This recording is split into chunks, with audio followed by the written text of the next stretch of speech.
നമസ്കാരം. വെള്ളക്കടലാസ് മുതൽ വെള്ളിത്തിര വരെ നിങ്ങൾക്കും സിനിമാക്കാരനാകാം. 11ാം ഭാഗത്തിലേക്ക് സ്വാഗതം.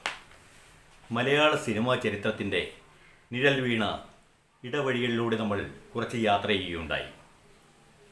വീണ്ടും അത് അല്പം മാത്രം ഈ ഭാഗത്തിലും തുടരാം. മേരിലാൻഡ് സ്റ്റുഡിയോ പി സുബ്രഹ്മണ്യമാണ് ഉണ്ടാകുന്നത്.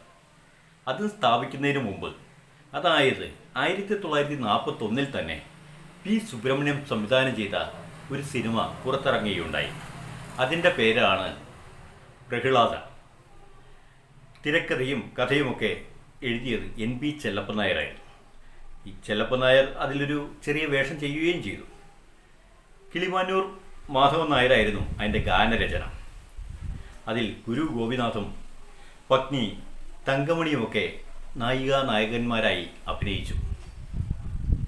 അന്നത്തെ കാലത്തെ പ്രത്യേകത, നടീനടന്മാർ പാടി അഭിനയിക്കുന്ന ഒരു രീതിയാണ് നിലവിലിരുന്നത്. അതുകൊണ്ട് പാടി അഭിനയിക്കുമ്പോൾ ഓർക്കസ്ട്രയും കൂടെ കൊണ്ടുപോകും. ഒരു ചെറിയ തെറ്റ് സംഭവിച്ചാൽ വീണ്ടും ടേക്ക് എടുക്കേണ്ടി വരും. അത്രയ്ക്ക് ബുദ്ധിമുട്ടിയാണ് സിനിമ ഷൂട്ട് ചെയ്തിരുന്നത്. 1948 ആവുമ്പോഴേക്കും, അതായത് 8ാമത്തെ മലയാള ചലച്ചിത്രം പുറത്തിറങ്ങി. പ്രഹ്ലാദയ്ക്ക് ശേഷം 8ാം വർഷം പുറത്തിറങ്ങിയ ഈ ചിത്രത്തിന് ഒട്ടേറെ പുതുമകളുണ്ടായിരുന്നു. ചരിത്രം തുടരുമ്പോൾ ആ പുതുമകൾ എന്താണെന്നും ആ ചിത്രം ഏതാണെന്നും അതിലെ സവിശേഷത എന്താണെന്നും നമുക്ക് മനസ്സിലാക്കാൻ കഴിയും. നമ്മൾ സ്ക്രിപ്റ്റിനെക്കുറിച്ച് പറഞ്ഞു വെച്ചപ്പോൾ കഴിഞ്ഞ തവണ നമ്മളൊരു കാര്യം പറഞ്ഞു. ക്രമാനുഗതമായ ഒരു വളർച്ച സ്ക്രിപ്റ്റിലൂടെ ഉണ്ടാകണം എന്ന്. തുടർന്ന് നമുക്ക് മനസ്സിലാക്കേണ്ടത് 100% പ്രേക്ഷകനായി നിന്ന് വേണം നമ്മൾ സ്ക്രിപ്റ്റ് എഴുതാൻ. പ്രേക്ഷക തൃപ്തി ആ സിനിമയ്ക്ക് കിട്ടിയാൽ അതിൻ്റെ അർത്ഥം സിനിമ വിജയിച്ചു എന്നാണ്. നമ്മുടെ കണ്ണിലൂടെ കാണുന്ന ചിത്രങ്ങളാണ് യഥാർത്ഥത്തിൽ എഴുതാൻ. കണ്ണാണ് ക്യാമറ എന്ന് നമ്മൾ മനസ്സിലാക്കുക.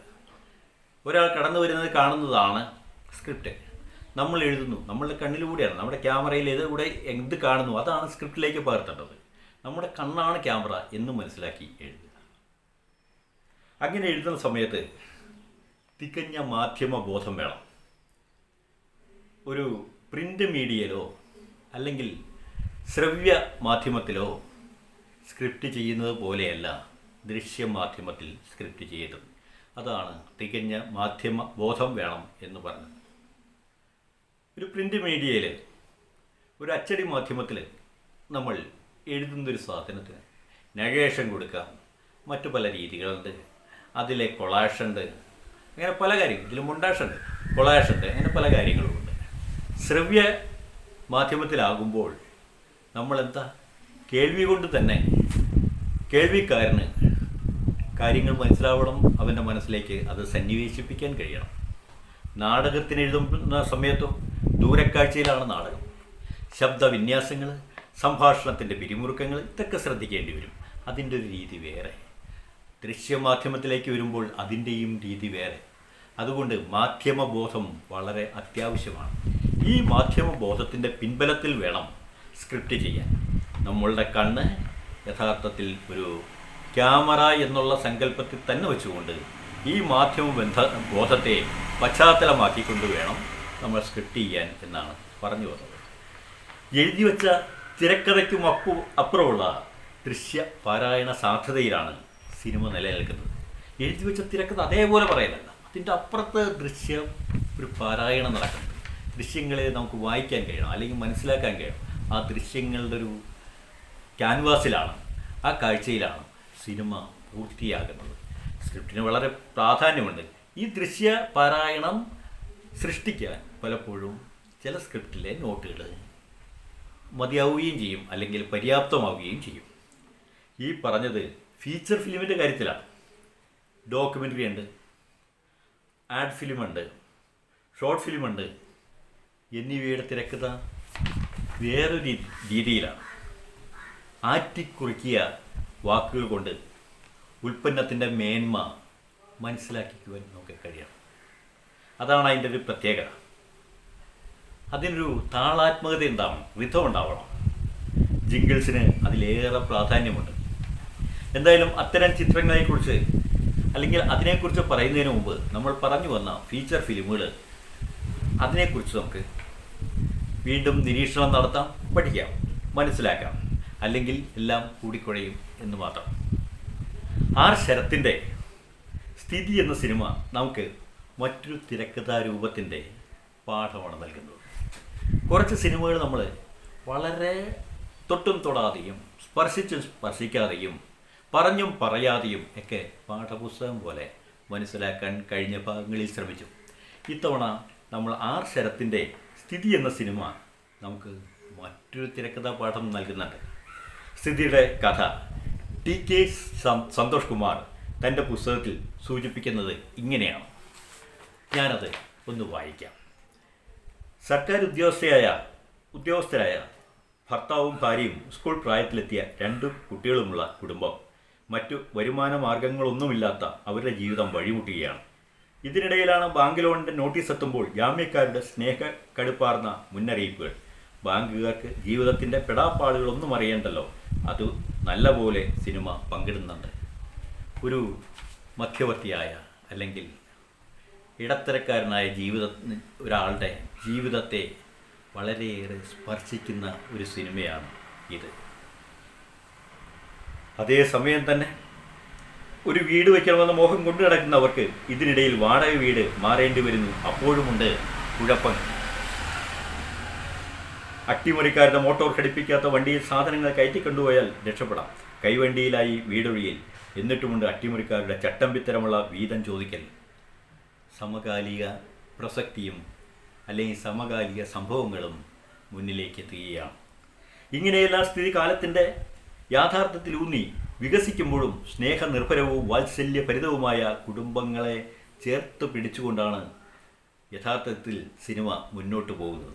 വീട് വയ്ക്കുക എന്നതിനേക്കാൾ തൻ്റെ ഭർത്താവ് പാട്ടുകാരനായി കാണണമെന്ന് ആഗ്രഹിക്കുകയും അതിനുവേണ്ടി അയാൾക്ക് എന്തു സഹായവും ചെയ്തു കൊടുക്കാൻ തയ്യാറാവുകയും ചെയ്യുന്ന നർത്തകിയായ ഭാര്യയുടെ മനസ്സ് കടന്നു വരുന്ന രംഗം അത്തരത്തിലൊന്നാണ്. സർക്കാർ ഉദ്യോഗത്തെ മാത്രം ആശ്രയിച്ച് കഴിയുന്ന ഇടത്തരക്കാരായ മനുഷ്യരുടെ ജീവിത കാമനകളും അവർക്ക് മീതെ വന്നു വീഴുന്ന പ്രഹരങ്ങളുമാണ് സിനിമ നൽകുന്ന അനുഭവ ലോകം. അവിടേക്ക് രാഷ്ട്രീയവും സാമൂഹികവുമായ യാഥാർത്ഥ്യങ്ങളും മനുഷ്യബന്ധങ്ങളുടെ ഒഴുക്കുകളും ഒരുപോലെ കൊണ്ടുവരുന്നത് കൊണ്ടാണ് ഈ സിനിമ സജീവമാകുന്നത്. അതെ, ഇതാണ് ഈ സിനിമയുടെ ഒരു പ്രത്യേകത. നമ്മൾ ഇതുവരെ പല രീതിയിലുള്ള മജീദിയുടെ സിനിമ തുടങ്ങി, അല്ലെങ്കിൽ അടൂർ ഗോപാലകൃഷ്ണൻ്റെ സിനിമ തുടങ്ങി, അതേപോലെ തന്നെ ഡാനിയെക്കുറിച്ച്, ശ്യാമപ്രസാദിൻ്റെ സിനിമയെക്കുറിച്ച് ഒക്കെ നമ്മൾ സംസാരിക്കുകയുണ്ടായി. അതിൽ നിന്നും വ്യത്യസ്തമായൊരു സിനിമയെക്കുറിച്ചാണ് ഇപ്പോൾ നമ്മൾ പറഞ്ഞിരുന്നത്. ഇടത്തരക്കാരനായ ഒരാളുടെ ജീവിതം, ഒരു കുടുംബത്തിൻ്റെ ജീവിതം, കാമനകൾ, ആഗ്രഹങ്ങൾ ഒക്കെയാണ്. നമ്മുടെ സ്വന്തം ജീവിതം അടയാളപ്പെടുത്തുന്ന കാലിക പ്രസക്തിയുള്ള മനസ്സിൻ്റെ വിഭിന്ന തലങ്ങളുള്ള ആ തലങ്ങളെ അനാവരണം ചെയ്യുന്ന തിരക്കഥ എഴുതുമ്പോൾ പഠിക്കാവുന്ന, കാണാവുന്ന, മനസ്സിലാക്കാവുന്ന ഒരു സിനിമയാണ് ഈ സ്ഥിതി എന്നത്. ആർ ശരത്തിൻ്റെ സ്ഥിതിയും നമ്മൾ ഒന്ന് മനസ്സിലാക്കുകയും കാണുകയും വേണം. അതേപോലെ കഴിഞ്ഞ ഭാഗത്തിൽ നമ്മൾ MTയുടെ തിരക്കഥയെക്കുറിച്ചും അതെങ്ങനെ എഴുതിയിരിക്കുന്നു എന്നും നമുക്ക് മനസ്സിലാക്കാം എന്ന് പറഞ്ഞിരുന്നു. MTയുടെ തിരക്കഥ നമുക്കൊരു പാഠപുസ്തകമാണ്. അത് ഒട്ടേറെ തിരക്കഥകളുടെ പുസ്തകങ്ങൾ ലഭിക്കുമെങ്കിലും മലയാളത്തിൽ കിട്ടുന്ന നല്ല തിരക്കഥകളിലൊന്നാണ് MTയുടെ തിരക്കഥ. MTയുടെ തിരക്കഥയെക്കുറിച്ച് കുറ്റമറ്റ തിരക്കഥ എന്നാണ് എക്കാലത്തും പറയാറുള്ളത്. ആ തിരക്കഥയിൽ ഒരു തിരക്കഥ മാത്രം എടുത്ത് അതിൻ്റെ ആദ്യത്തെ നമുക്ക് ഒന്ന് നോക്കിയേക്കാം. MTയുടെ തിരക്കഥയേക്കാണ് നിർമാല്യത്തെക്കുറിച്ച് സംസാരിക്കാം.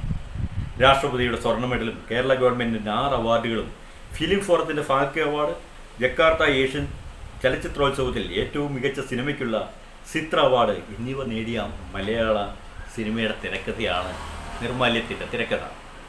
തിരക്കഥ തുടങ്ങുന്നത് ഇങ്ങനെയാണ്. അകലെ ഗ്രാമത്തിലെ ചെറിയൊരു അമ്പലത്തിൽ ഒരു ചെറിയ പൂജ നടക്കുകയാണ്. പശ്ചാത്തലത്തിൻ്റെ ശബ്ദങ്ങളിൽ നിന്ന് ഇത് വ്യക്തമാണ്. ഇരുണ്ട ശ്രീകോവിലിൽ ഒരു കൈവിളക്ക് തെളിയുന്നു. കാളി വിഗ്രഹം ഇപ്പോൾ നമുക്ക് കാണാം. കൂടുതൽ വെളിച്ചം. ഇന്നലെ ചാർത്തിയ മാലകൾ പൂജാരി എടുത്തു മാറ്റുന്നു. താഴെയുള്ള കരിങ്കല്ലിൽ വാടിയ മാലകൾ, നിർമാല്യം. വിഗ്രഹം വെള്ളം തളിച്ച് കഴുകുന്നു. പുതിയ മാലകൾ ചാർത്തുന്നു. ദുർഗാസ്തവം ഇപ്പോൾ വ്യക്തമായി കേൾക്കാം. എങ്ങനെയുണ്ട് പശ്ചാത്തലം? ആ ചിത്രത്തിൻ്റെ പേരുമായിട്ട് എങ്ങനെ ഇത് ക്ലബ് ചെയ്യുന്നു എന്ന് നോക്കൂ. താഴെ ഉള്ള കരിങ്കല്ലിൽ വാടിയ മാലകൾ എഴുതി വയ്ക്കുകയാണ് നിർമാല്യം. സിനിമയുടെ പേര് നിർമാല്യം. വാടിക്കൊഴിഞ്ഞ പൂവ്, അല്ലെങ്കിൽ എടുത്തു മാറ്റപ്പെടേണ്ടത്, ഇന്നലെ അർച്ചിച്ചിരുന്നത് ഇന്ന് മാറ്റപ്പെടേണ്ടത് ആയി മാറുന്ന ജീവിതത്തിൻ്റെ കഥ പറയുമ്പോൾ ആ പേര് പോലും എത്ര പ്രസക്തമായിത്തീരുന്നു. നിർമാല്യം. കേൾക്കാം. തലയോടുകൾ കുരുത്ത മാല ധരിച്ച ദേവി, ദാരികൻ്റെ ചോര വാരുന്ന ശിരസ്, സൃഷ്ടിക്കാനും സംഹരിക്കാനും കഴിവുള്ള ശൂലം, സുന്ദരിയായ ദുർഗ, പ്രതികാരമൂർത്തിയായ ദുർഗ, കാളിയുടെ വിവിധ രൂപങ്ങൾ, 8-10 ആളുകൾ മാത്രം പൂജയ്ക്ക്. കാളിയുടെ വ്യത്യസ്തമായ രൂപങ്ങൾ ക്യാമറ ഒപ്പിയെടുക്കുക, മൊണ്ടാഷ് എന്നൊക്കെ പറയാവുന്ന രീതി, അല്ലെങ്കിൽ കുറേ സ്കെച്ചുകൾ, അല്ലെങ്കിൽ കുറച്ച് മാത്രം ഷോട്ടുകൾ എടുത്തുകൊണ്ട് ഇതിൽ നിന്ന് തന്നെ സംവിധായകന് എന്തൊക്കെ ചെയ്യണം ആ പശ്ചാത്തലം വളരെ കൃത്യമായി കഴിഞ്ഞു. കാഴ്ചക്കാരനോ ആകെപ്പാട് ആ കാണുന്ന ഒരു ക്ഷേത്രം, അതിൻ്റെ ഒരു പശ്ചാത്തലം, അതിൻ്റെ ഒരു ഭാവാത്മകത, അതിൻ്റെ ചിത്രാത്മകത ഒക്കെ നമ്മൾ തിരിഞ്ഞു. രാത്രി സീൻ ആരംഭിക്കുക. ചിലമ്പിൻ്റെയും അരമണിയുടെയും ഒച്ച, ഹിയേ എന്ന അലർച്ച, വെളിച്ചപ്പാടിൻ്റെ പ്രകടനത്തിൽ അവസാന ഘട്ടമാണ്. അയാളുടെ സവിശേഷ ശൈലിയിലുള്ള കൽപ്പന. തട്ടകം വിട്ടു പോകുമ്പോൾ മുമ്പിലും പിമ്പിലും നടന്ന് കാത്തുരക്ഷിക്കാൻ അമ്പയുണ്ടെന്ന് കരുതിക്കോളൂ മക്കളെ. ഹും ഹും, മഴ പോലെ വന്നതിനെ മഞ്ഞുപോലാക്കി. ഹും ഹും, നല്ലച്ഛൻ്റെ പാദത്താണേ. ഹും ഹും, കൽപ്പന കേൾക്കാൻ കാത്തു നിൽക്കുന്ന ഭക്തജനങ്ങൾ. കൂട്ടത്തിൽ വൃദ്ധനായ വാര്യർ കഥകളിക്കാരൻ, അന്ന് പൂജ നടത്തുന്ന ആൾ. പശ്ചാത്തലത്തിൽ എവിടെയോ അവ്യക്തമായി വെളിച്ചപ്പാടിൻ്റെ മകൾ വാൾ തലയിൽ വെച്ച് ചിലമ്പുകൊണ്ട് ആടാൻ തുടങ്ങുമ്പോൾ വെളിച്ചപ്പാടിനെ പരികർമ്മി പിടിക്കുന്നു. ഹിയേ എന്ന വിളിയോടെ കലിയടങ്ങുന്നു. പരികർമ്മി വാൾ ഏറ്റുവാങ്ങുന്നു. വെളിച്ചപ്പാട് ശ്രീകോവിലിൻ്റെ മുന്നിൽ നമസ്കരിക്കുന്നത് പോലെ വീഴുന്നു. എത്ര മനോഹരമായിട്ടാണ് ആ എൻട്രി പറഞ്ഞേക്കുന്നത്. നമ്മൾ ആദ്യ സമയത്ത് എൻട്രിയെക്കുറിച്ചും ഒരു കഥാപാത്രത്തെ രജിസ്റ്റർ ചെയ്യുന്നതിനെക്കുറിച്ചൊക്കെ സൂചിപ്പിച്ചു. ഈ വെളിച്ചപ്പാടിനെ എത്ര പെട്ടെന്ന് രജിസ്റ്റർ ചെയ്തു. വെളിച്ചപ്പാടിനെ എങ്ങനെ വേണമെങ്കിലും MDക്ക് കൊണ്ടുവരാം. ഒരു കൃത്യമായി ഒരു ക്ഷേത്രത്തിൻ്റെ പശ്ചാത്തലം, അത് ദുർഗാദേവി, ആ ദേവിയുടെ വ്യത്യസ്ത ഭാവങ്ങൾ, ഈ ഭാവത്തിൻ്റെ കരികേറി തുള്ളുന്ന, അല്ലെങ്കിൽ വെളിച്ചപ്പെട്ട് തുള്ളുന്ന, വെളിപാടുമായി തുള്ളുന്ന ആളെയാണ് വെളിച്ചപ്പാടിനെ കൃത്യമായി അവതരിപ്പിക്കുകയാണ്. വെളിച്ചപ്പാട് തല വെട്ടിക്കീറാൻ ശ്രമിക്കുമ്പോഴേക്കും കയറി പരികർമ്മി പിടിക്കുന്നു. വെളിച്ചപ്പാടിൻ്റെ കലി അടങ്ങുന്നു. വെളിച്ചപ്പാട് നമസ്കരിക്കുന്നത് പോലെ വീഴുന്നു എന്നാണ് എഴുതിയത്. ഓരോ വാക്കിൻ്റെയും പ്രത്യേകത നോക്കൂ. നമസ്കരിക്കുന്നു എന്നെഴുതുമ്പോഴും നമസ്കരിക്കുന്നത് പോലെ വീഴുന്നു എന്നെഴുതുമ്പോഴും ഉണ്ടാകുന്ന വ്യത്യാസം വലുതാണ്. തിരക്കഥാകൃത്തിൻ്റെ സൂക്ഷ്മതയാണ് ഇതിൽ പ്രകടം. പശ്ചാത്തലം വളരെ വൃത്തിയാക്കി അവതരിപ്പിച്ചുകൊണ്ട്, ഇതേപോലെ തന്നെ ഏത് സമയമാണെന്ന് പറഞ്ഞു, നേരത്തെ നമ്മൾ പറഞ്ഞു സമയം, അതേപോലെ സ്ഥലം, ഇതെല്ലാം ഏത് സമയമാണെന്നുള്ളത് വ്യക്തമാക്കിയേക്കുന്നു, ഏത് സ്ഥലമാണെന്നുള്ളത് വ്യക്തമാക്കി, ആരൊക്കെയുണ്ട് എന്നുള്ളത് വ്യക്തമാക്കിയിരിക്കുന്നു. നമുക്ക് രാത്രി സമയം ആയി, അതേപോലെ സമയം പറഞ്ഞു കഴിഞ്ഞു. എവിടെയാണ് പശ്ചാത്തലം? അമ്പലം. സ്ഥലം പറഞ്ഞു, അമ്പല മൈതാനമാണ്. ആദ്യമേ തന്നെ നമ്മൾ കാണിച്ചു കഴിഞ്ഞു. ഇതിനിടയിൽ നേരെ കാണിക്കുന്ന വെളിച്ചപ്പാടിനില്ല, നമ്മളിലേക്ക് ശബ്ദം എത്തുവാണ്. എന്തിൻ്റെ? ചെലമ്പിൻ്റെയും അരമണിയുടെയും ശബ്ദം വരാൻ തുടങ്ങി. ഹേ എന്ന അലർച്ച. നമ്മൾ പെട്ടെന്ന് ആ സിനിമയിലേക്ക്, ആ സീനിലേക്ക് ശ്രദ്ധ എത്തുകയാണ്. നമ്മുടെ ശ്രദ്ധ എത്ര പെട്ടെന്ന് അതിലേക്ക് എത്തിക്കാൻ പറ്റും. ഈ സമയത്താണ് വെളിച്ചപ്പാടിൻ്റെ പ്രകടനത്തിൻ്റെ അവസാന സമയം. അങ്ങനെ തുള്ളി ഉറയുന്ന വെളിച്ചപ്പാടിലേക്ക് ക്യാമറ തിരിയുന്നത്. ആ തിരക്കഥയുടെ സൂക്ഷ്മത മനസ്സിലാക്കൂ. പ്രിൻ്റ് രൂപത്തിലാണ് ഇങ്ങനെ എഴുതുക. തിരക്കഥ എഴുതുന്നത് പേപ്പർ മടക്കിയിട്ട് രണ്ടാക്കി മടക്കി ഇടത് ഭാഗത്ത് എന്തെഴുതണം, വലത് ഭാഗത്ത് എന്തെഴുതണം, ഇങ്ങനെയുള്ളതാണ് അതിൻ്റെ പ്രായോഗിക രീതി. ഇത് പ്രിൻ്റ് രൂപത്തിലായതുകൊണ്ടാണ് ഈ രീതിയിൽ തിരക്കഥാ പുസ്തകം ഇറങ്ങിയിരിക്കുന്നത്. മറ്റത് കൂടി നമ്മൾ മനസ്സിലാക്കണം, പ്രായോഗിക രീതി എന്താണെന്ന്. അത് നമുക്ക് അടുത്ത ഭാഗത്തിൽ പറയാം. അതേപോലെ തിരക്കഥയുടെ സൂക്ഷ്മവശങ്ങളെ നമുക്ക് അവലോകനം ചെയ്തുകൊണ്ട് നമുക്ക് തിരക്കഥ എഴുതാൻ പരിശീലിക്കാം. നന്ദി.